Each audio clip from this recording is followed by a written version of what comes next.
सारे व्यूअर्स को मेरी राम राम। आज का जो मैं वीडियो बना रहा हूँ वो बना रहा हूँ कि एक एक्साइज इंस्पेक्टर को कितनी सैलरी मिलेगी, क्योंकि मेरे पास बहुत कमेंट्स आ रहे थे कि आप सैलरी पे एक वीडियो बनाओ। तो आज मैं इसलिए वीडियो बना रहा हूँ। और दूसरा ये है कि एक्साइज इंस्पेक्टर्स की ज्वाइनिंग भी आने वाली है, तो उनको कितनी सैलरी मिलेगी ये सब जानने के लिए आप पूरी वीडियो देखो। और सिर्फ एक्साइज इंस्पेक्टर ही नहीं बल्कि एसएससी सीजीएल के अंतर्गत जितनी भी पोस्ट आती हैं मैं उन सब की सैलरी के बारे में आज यहाँ डिस्कस करूंगा। और आपको इस हिसाब से नॉलेज दूंगा कि जितनी एक लेमैन को यानी एक आम आदमी को सैलरी की नॉलेज होनी चाहिए उतनी ही नॉलेज आपको दूंगा, आसानी से समझ सकें और आपको अपनी सैलरी के बारे में पूरा पता चल जाए और कोई किसी किस्म की दिक्कत ना आए। अब देखो, सबसे पहली बात यह कि सैलरी के दो पार्ट्स होती हैं। ये आपके लिए समझना बड़ा जरूरी है कि सैलरी के दो पार्ट्स होते हैं। एक होती है ग्रोस सैलरी और दूसरी होती है नेट सैलरी। ग्रोस सैलरी वो होती है जो आप महीना भर काम करते हो, उसके बदले में कुछ पैसा, कुछ वेजेस, कुछ सैलरी लेने के हकदार होते हो, और जो वो सैलरी है उसको बोलते हैं ग्रोस सैलरी। और जो नेट सैलरी होती है वो एक्चुअल में जो आपको मिलती है उसको बोलते हैं नेट सैलरी। अब आप सोचोगे हम लेने के हकदार कुछ और हैं और मिलती कुछ और है, ऐसा क्यों? ऐसा इसलिए कि कुछ मैंडेटरी डिडक्शंस होती हैं सैलरी में। तो जब वो ग्रोस सैलरी से डिडक्शंस को डिडक्ट करके जो बाकी बचती है वो आपको मिलती है और उसको बोलते हैं नेट सैलरी। अब जो एक गवर्नमेंट एम्प्लॉय को, सेंट्रल गवर्नमेंट एम्प्लॉय को जो सैलरी मिलती है वो मिलती है पे कमीशन के अकॉर्डिंगली। तो जो अभी प्रेजेंटली आपको सैलरी मिलेगी या मिल रही है वो मिल रही है 7th पे कमीशन के अकॉर्डिंगली। अब हम डिस्कस करते हैं कि सैलरी के मेन पार्ट्स क्या है। सैलरी के मेन पार्ट्स होता है नंबर 1 बेसिक पे, उसके बाद उस पे मिलता है डीए यानी डियर अलाउंस अलाउंस, फिर मिलता है एचआरए यानी हाउस रेंट अलाउंस, फिर टीपीटी जिसको ट्रांसपोर्ट अलाउंस भी बोलते हैं। तो ये जितने भी बाकी अलाउंसेज हैं ये सारे बेसिक पे के चारों ओर घूमते हैं। जैसे मान लो सूरज के चारों ओर सारे ग्रह घूम रहे हैं, तो बेसिक पे सूरज है और बाकी अलाउंसेज उसके ग्रह हैं जो उसके चारों घूमते हैं। बेसिक बढ़ेगी तो वो भी बढ़ जाएंगे, बेसिक घटेगी तो वो भी घट जाएंगे। और जो हाउस रेंट अलाउंस है वो अलग अलग सिटी में अलग अलग मिलता है। 3 सिटीज में बांटा गया है, पहली एक्स सिटी, दूसरी वाई और तीसरी जेड। सबसे ज्यादा एक्स में मिलता है, जो प्रेजेंटली आपको डीए बेसिक का 27% मिल रहा है। ये एक्स सिटी में बेसिक का 27% मिल रहा है। और इसके बाद हम वाई सिटी पे आएंगे। वाई सिटी पे आपको बेसिक का 16 से 20% एचआरए मिलता है और सबसे कम मिलता है जेड सिटी में 8 से 10%। अगर कोई आदमी आज एक्स सिटी में पोस्टेड है, कल को वाई या जेड में चला जाता है तो उसी हिसाब से उसका एचआरए कम हो जाएगा यानी सैलरी कम हो जाएगी। अगर कोई वाई या जेड में है और वो एक्स में चला जाता है तो नेचुरली उसकी सैलरी उसी हिसाब से बढ़ जाएगी क्योंकि एचआरए बढ़ जाएगा। अब मैं आपको बताऊंगा कि एक्चुअल में आपको सैलरी कितनी मिलेगी।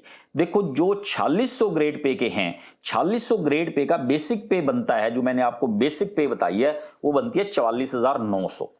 अब बेसिक पे के आज की डेट में मैंने आपको डीए बताया 28% है। तो अगर आप इस बेसिक पे यानी 44,900 का 28% कैलकुलेट करेंगे तो डीए बनेगा 12,572। अब इसके बाद हम आते हैं एचआरए पे। एचआरए जो एक्स सिटी का है वो बनेगा आपका 27% और बेसिक 44,900 का अगर आप 27% कैलकुलेट करेंगे तो ये 12,123 बनता है। अब इसके बाद मैंने टीपीटी बताया जिसको टीए भी बोलते हैं और टीपीटी भी बोलते हैं, वो आपका बनेगा 3600 रुपए।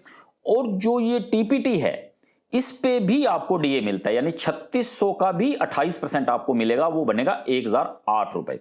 तो इस हिसाब से आपकी ग्रोस सैलरी बन गई 74,203 रुपए। एक 4600 पे ग्रेड वाले के एक्साइज इंस्पेक्टर के या जो भी और 4600 ग्रेड पे का है कैंडिडेट, उसको मिलेंगे ग्रोस सैलरी 74,203 रुपए। इस ग्रोस को आप बढ़ा सकते हैं। आप कहोगे कैसे बढ़ा सकते हैं भैया, मैं से कैसे बढ़ा? यस, आप बढ़ा सकते हैं और ये कुछ गलत नहीं है, ये कोई गलती नहीं है, कोई फ्रॉड नहीं है। एक्चुअल में आप उसको बढ़ा के बता सकते हो। जैसे एक नेशनल पेंशन स्कीम एनपीएस, उसमें सरकार अपना कंट्रीब्यूशन आपको देती है। आपका जितना बेसिक पे है प्लस डीए है उन दोनों को मिला के उसका 14% एनपीएस के लिए सरकार देती है। एक्चुअल में तो ये आप ही का पैसा है जो आपको आज नहीं मिलेगा, रिटायरमेंट के बाद मिलेगा। पैसा तो आप ही का है ना, तो इसलिए आप इस ग्रोस को बढ़ा के बता सकते हैं। लेकिन आप कहां बढ़ा के बताएंगे? मुझे लगता है मान लो आपके रिश्ते की बात आई है और लड़की के फादर ने आपसे पूछ लिया आपकी क्या सैलरी है, तो आप हो सकता है 74,203 ना बता के उस पर एनपीएस का पैसा भी ऐड करके 82,249 रुपए बता सकते हैं। लेकिन एक्चुअल में इसको सैलरी स्लिप में नहीं दिखाया जाता। वो इसलिए नहीं दिखाया जाता कि ये पैसा आपको आज मिलने वाला नहीं है। ये तो रिटायरमेंट के बाद की बात है, तो इसलिए एग्जैक्ट ये वहां चला जाता है। ये होगी आपकी ग्रोस सैलरी। अब मैं बताऊंगा आपकी नेट सैलरी क्या बनेगी।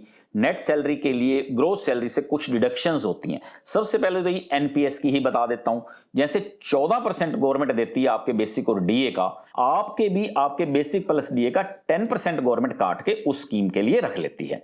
उसके बाद आपको एक सीजीएचएस कार्ड मिलता है जो आपके लिए बहुत बहुत ही फायदेमंद होता है। भगवान ना करे आपको या आपके किसी डिपेंडेंट को जिसका नाम उस कार्ड में एडिट है कभी हॉस्पिटलाइज होने की जरूरत पड़ती है, तो जो हॉस्पिटल पैनल में है वहां तो भाई आपका कोई पैसा नहीं लगना, और जो पैनल में नहीं है इमरजेंसी में वहां आपको ले जाना पड़ता है तो वो पैसा भी रिम्बर्स हो जाता है। और अगर आपको कंसल्टेशन भी लेनी है सिर्फ, या कोई टेस्ट कराना है, तो टेस्ट भी बहुत नॉमिनल पैसे से होता है, यानी बहुत कम पैसे लगते हैं। तो इस कार्ड के कटेंगे तो सिर्फ 650 रुपए आपके, लेकिन फायदे कितने हैं।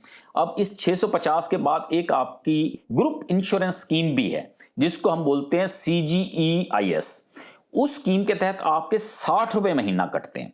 तो यानी 3 डिडक्शन हो गई, आपकी एनपीएस की डिडक्शन हो गई 5747 रुपए, 650 रुपए सीजीएचएस कार्ड के, और ग्रुप इंश्योरेंस के हो गए 60 रुपए, यानी 6457 रुपए आपकी ग्रोस से ये कट गए। तो आपकी नेट सैलरी आ गई 67,745 या 50 रुपीज। अब भाई ये आपकी नेट सैलरी जरूर है, लेकिन इससे कम भी हो सकती है, क्योंकि इस सैलरी पे आपको इनकम टैक्स की लायबिलिटी भी रहती है। तो इस पे आपका इनकम टैक्स भी लगेगा। वो क्या है इनकम टैक्स की, उसके अंतर्गत सेक्शन 80 में कई तरह की सेविंग्स भी होती हैं। इसके लिए कभी अलग आप कहोगे तो मैं वीडियो बना दूंगा। उस सेविंग्स में करने के बाद किसका कितना इनकम टैक्स लगेगा, वो कटने के बाद जो आपको पैसा मिलेगा एक्चुअल में वो नेट सैलरी है, वो कैश इन हैंड है। मैं आपको स्क्रीन पे भी दिखा रहा हूं, आप चाहो तो स्क्रीनशॉट ले सकते हैं। अब मैंने आपकी नेट सैलरी को एक और वर्ड से यूज किया, कैश इन हैंड। अब जो बात है कि कैश इन हैंड क्या है, देखो कैश इन हैंड यही नेट सैलरी है, यानी जो पैसा आपको मिला। और ये कैश इन हैंड आजकल नहीं मिलता, आजकल तो बैंक में ही पैसा जाता है, तो कैश इन बैंक क्यों नहीं कहलाता। ये शुरू से ही शब्द चलता आ रहा है कैश इन हैंड, क्योंकि हमारे समय में कैश में ही सैलरी मिलती थी तो कैश इन हैंड कहलाता था। आज वो बैंक में चली जाती है तो भी कैश इन हैंड ही शब्द चलन में है। तो अब आप कहोगे कि भाई पहले कैश मिलती थी आजकल बैंक में क्यों जाती है। इसके पीछे भी एक पुरानी घटना है। पहले हमारे समय में जब हमें सैलरी मिला करती थी, कैश मिला करता था, तो 1 तारीख के जाते ही भाई घर के गेट पे ही घरवाली इंतजार कर रही होती थी, आज तो पैसा आना है। और तो वो कहती थी अब ला, और हम उसमें से कुछ पैसा उसको खर्चे के लिए दे देते थे। जब वो खत्म होता था फिर कहती थी अबला, इसलिए उस वक्त पे औरत को अबला कहा जाता था। लेकिन धीरे धीरे समय बढ़ा, औरतों को अपने अधिकारों का पता चला, औरत भी मर्दों पे कुछ हावी होने लगी।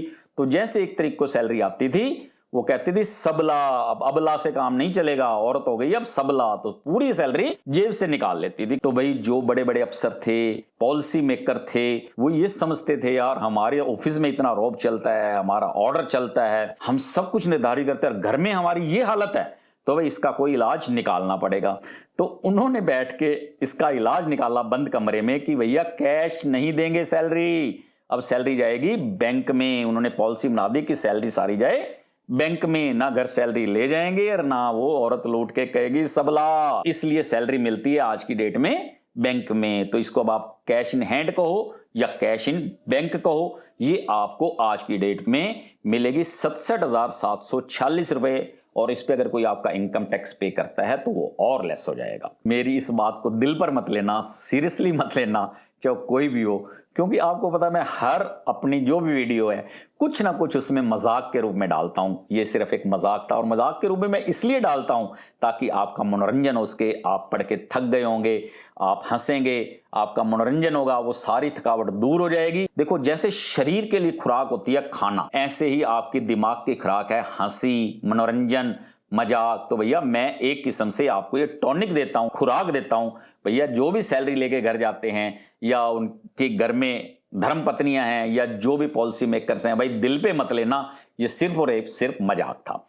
और मैंने आपने देखा होगा जब वीडियो की शुरुआत में कहा है कि जितनी भी ग्रेड पे के होंगे उन सबको मैं इस सैलरी के बारे में बताऊंगा। और आप कहोगे आपने बताई तो सिर्फ 4600 ग्रेड पे के बारे में। भाई 4600 पे ग्रेड के बारे में बताइए, बाकी मैं सारा ये टेलीग्राम चैनल पे डाल रहा हूं, आप वहां अपनी बेसिक फीड करेंगे, सब कुछ ऑटोमेटिकली आ जाएगा और आपको पता चल जाएगा कि आपकी कितनी सैलरी है।